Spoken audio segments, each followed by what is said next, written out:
নমস্কার বন্ধুরা, আবারও আপনাদেরকে স্বাগতম ভোলানাথ টেক স্টুডিও ইউটিউব চ্যানেলে। আপনারাও কি অনলাইনে কাস্ট সার্টিফিকেটের জন্য আবেদন করতে চান কিন্তু বুঝতে পারছেন না যে কীভাবে আবেদন করবেন? তাহলে এই ভিডিওটি আপনাদের জন্য। আজকের এই ভিডিওতে আমি ধাপে ধাপে দেখাবো কীভাবে অনলাইনে কাস্ট সার্টিফিকেটের জন্য আবেদন করা যায় এবং কী কী ডকুমেন্ট লাগবে, কীভাবে ফর্ম পূরণ করবেন এবং কীভাবে ফর্ম সাবমিট করবেন, সম্পূর্ণ স্টেপ বাই স্টেপ আমি আজকের এই ভিডিওতে দেখাবো। তাই ভিডিওটি শুরু থেকে শেষ পর্যন্ত দেখুন, যাতে কোনো তথ্য মিস না হয়ে যায়।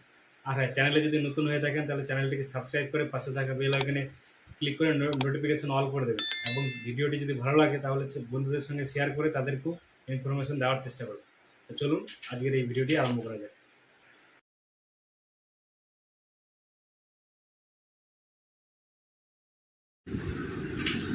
দেখুন, তার জন্য প্রথমে আমরা চলে আসবো কাস্ট সার্টিফিকেট যে অফিসিয়াল ওয়েবসাইট রয়েছে সেটিতে। কাস্ট সার্টিফিকেট আপনারা গুগলে সার্চ করবেন কাস্ট সার্টিফিকেট লিখে, তাহলে কিন্তু এই প্রথম যে অফিসিয়াল ওয়েবসাইটে রয়েছে সেটিতে ক্লিক করবেন। তারপর দেখুন আপনাদের সামনে এরকম একটা হোম স্ক্রিন চলে আসবে। এখানটা দেখুন এসসি এবং ST, apply for SC ST, edit application check certificate, download certificate বা রিপ্রিন্ট অ্যাপ্লিকেশন অ্যাকনোলেজমেন্ট। আর এদিকে রয়েছে একটু ডান দিকে আসলে দেখা যাচ্ছে ওবিসির জন্য আলাদা, এসসি এবং এসটিদের জন্য কিন্তু আলাদা আলাদা করে অ্যাপ্লাই করার অপশন রয়েছে। দেখুন ওবিসিদের ক্ষেত্রেও কিন্তু same apply for fresh OBC বা state OBC NCL application check, edit application check certificate.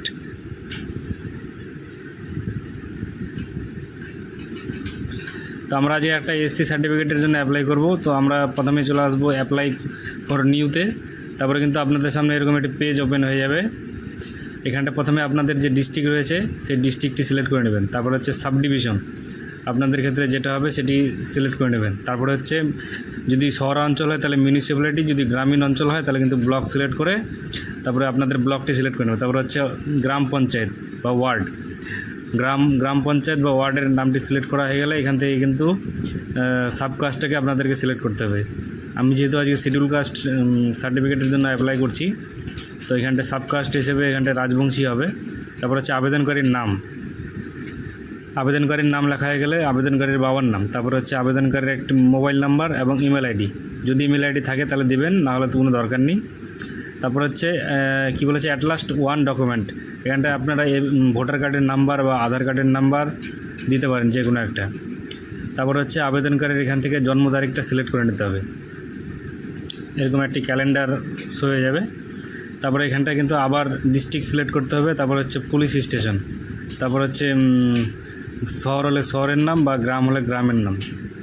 তারপর একটু নিচের দিকে আসলে প্রেজেন্ট অ্যাড্রেস ফর 6 মান্থ, আবেদনকারী গত 6 মাস থেকে কোন অ্যাড্রেসে মানে কোন জায়গায় থাকছে সেই জায়গার কিন্তু পুরো ডিটেলসটা দিতে হবে। প্রথমে হচ্ছে তার কেয়ার অফ মানে বাবা বা মায়ের নাম, ওয়েস্ট বেঙ্গল সিলেক্ট করাই আছে, উত্তর দিনাজপুর করাই আছে। তারপর পুলিশ স্টেশনটা সিলেক্ট করে নেবেন। তারপর হচ্ছে ওয়ার্ড, তারপর হচ্ছে ভিলেজ, পোস্ট অফিস, পিনকোড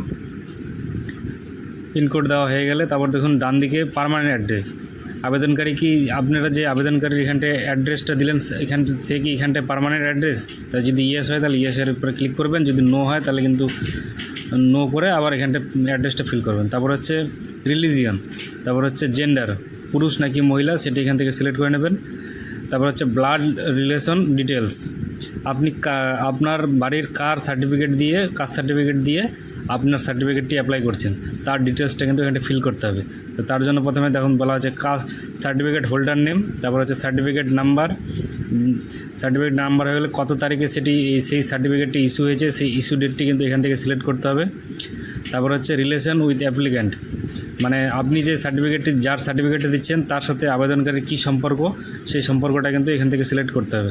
তারপর হচ্ছে ইস্যুইং অথরিটি, মানে কোথা থেকে এই সার্টিফিকেটটি ইস্যু করা হয়েছিল, কোন এসডি অফিস থেকে, সেই এসডি অফিসের নামটা কিন্তু আপনারা এখান থেকে লিস্ট থেকে সার্চ করে লিখবেন।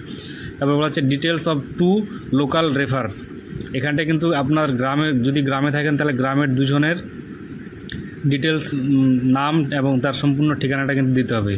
আর যদি শহরে থাকেন তাহলে আপনার পাশের বাড়ির দুজনের কিন্তু নাম এবং তার পুরো ঠিকানাটা কিন্তু এখানে লিখতে হবে।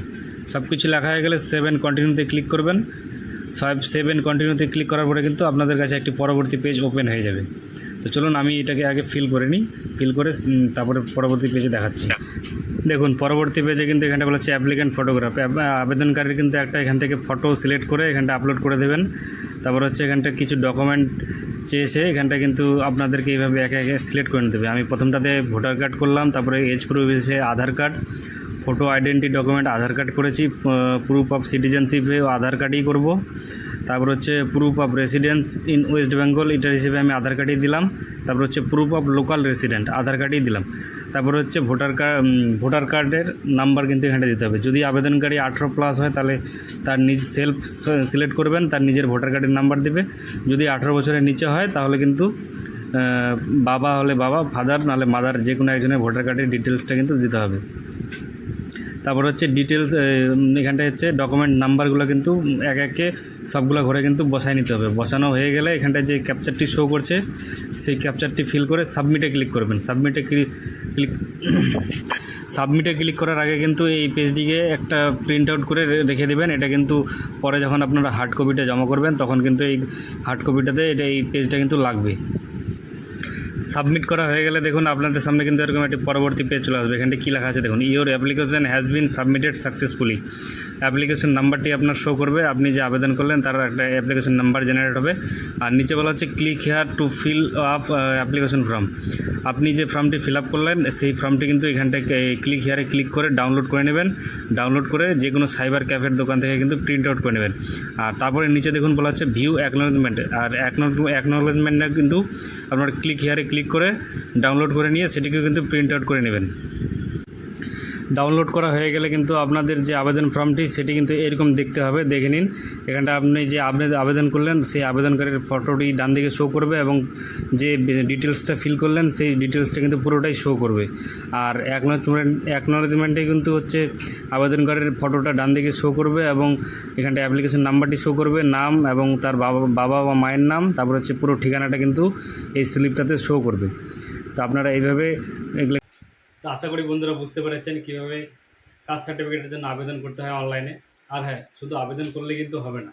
এই আপনারা যে অনলাইনে আবেদনটি করবেন সেই আবেদনপত্রটিকে প্রিন্ট আউট করে তার সাথে যাবতীয় ডকুমেন্ট জেরক্স করে নিয়ে কিন্তু আপনাদের যে পার্শ্ববর্তী ব্লক অফিস রয়েছে সেখানটায় কিন্তু হার্ড কপিটা জমা করতে হবে। তারপরে কিন্তু আপনাদের যে কাস্ট সার্টিফিকেট রয়েছে সেটি ইস্যু হবে এবং পরবর্তীতে আপনারা সেটিকে অনলাইনে ডাউনলোড করতে পারবেন এবং তার স্ট্যাটাসটা কিন্তু চেক করতে পারবেন। সে বিষয়ে আমি অন্য একটা ভিডিও বানিয়ে দেবো কীভাবে স্ট্যাটাস চেক করতে হয় এবং কীভাবে সার্টিফিকেটটা ইস্যু হয়ে গেলে সার্টিফিকেটটাকে ডাউনলোড করে প্রিন্ট আউট করতে হয়। তো আজকে এই পর্যন্তই। সুস্থ থাকবেন, ভালো থাকবেন, দেখাবে অন্য কোনো ভিডিওতে। ধন্যবাদ।